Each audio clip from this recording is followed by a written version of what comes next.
When I was younger, one book made me understand how the world is shaped. That book was The Hunger Games. I didn't like it because it was dramatic or violent, but because that book made me notice things.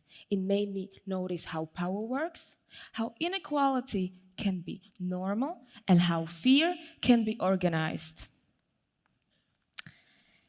What happens within the education when the books are banned? I read this book as a teenager who tried to understand the fairness. Years later, I discovered that this same book was removed from school libraries and the classrooms because it was deemed inappropriate, because the book wasn't badly written. The book wasn't encouraging harm, but some people decided that this is not what we are supposed to be teaching in the schools. And this stayed with me and made me ask a question that I want to explore with you today. Because when we are saying we want to protect the children, what exactly are we protecting them from?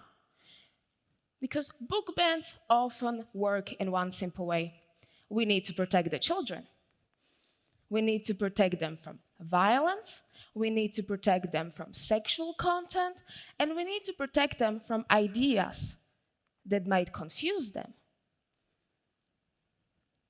But this is not that easy. This all seems appropriate because we want to protect the children, but most of the books that are being banned and removed from the libraries, they are not instruction manuals. They are not telling you what to do and how to do it.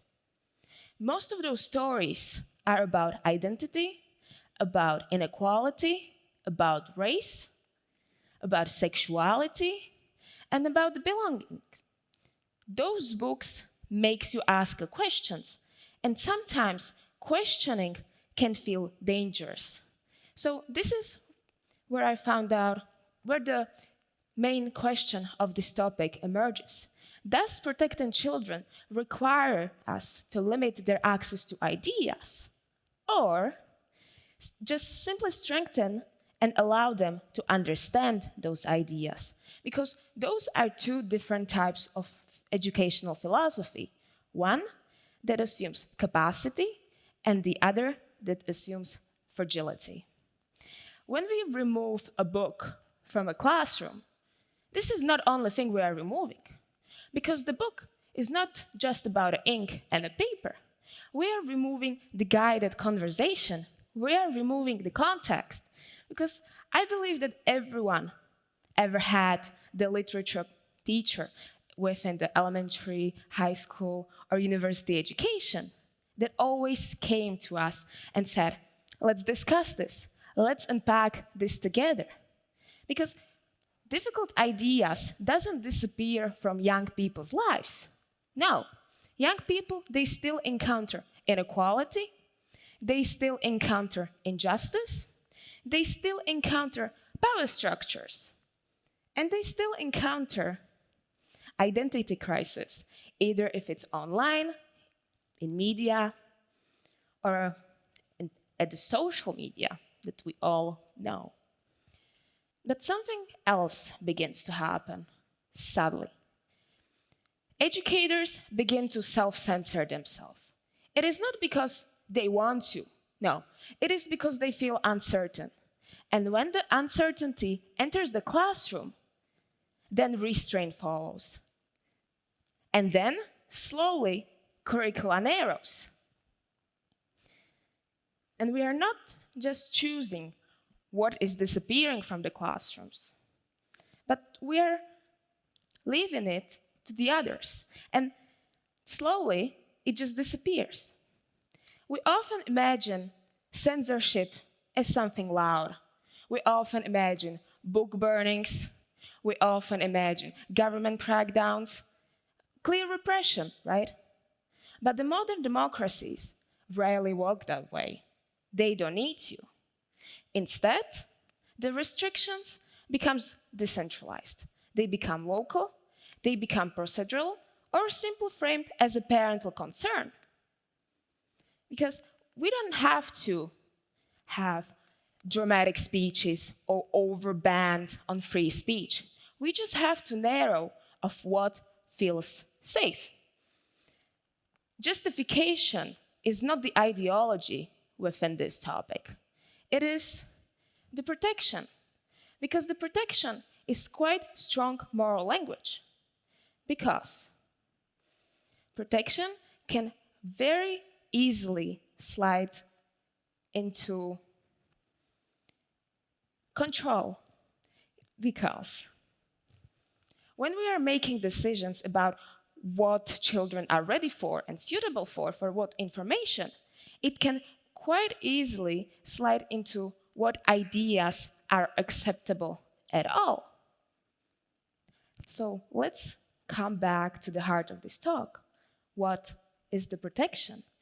If protection means limiting children's access to encounter complexity, or if the protection is allowing us and understanding and guiding the children to encounter complexity.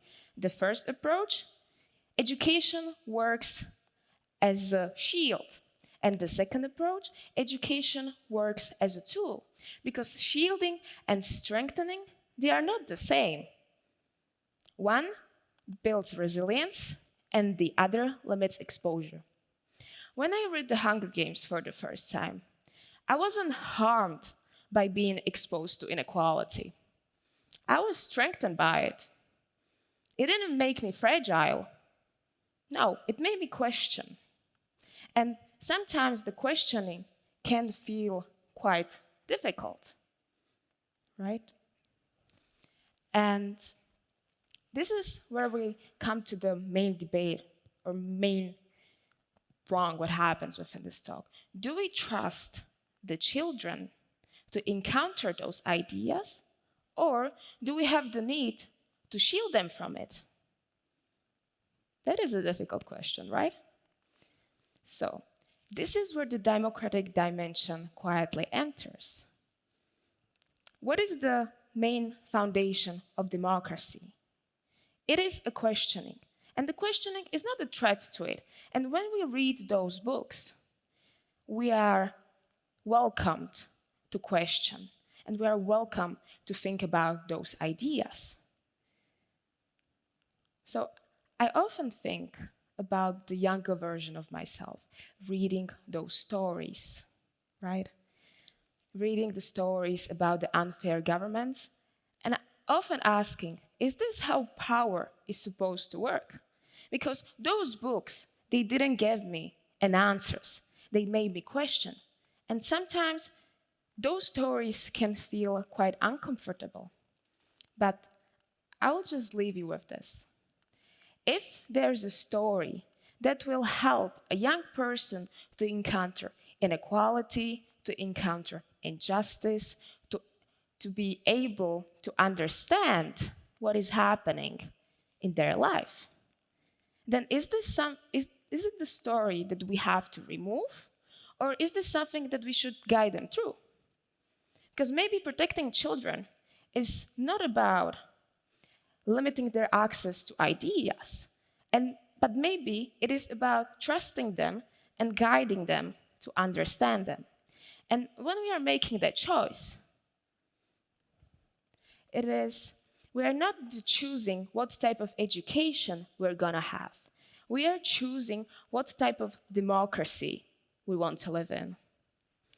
Thank you.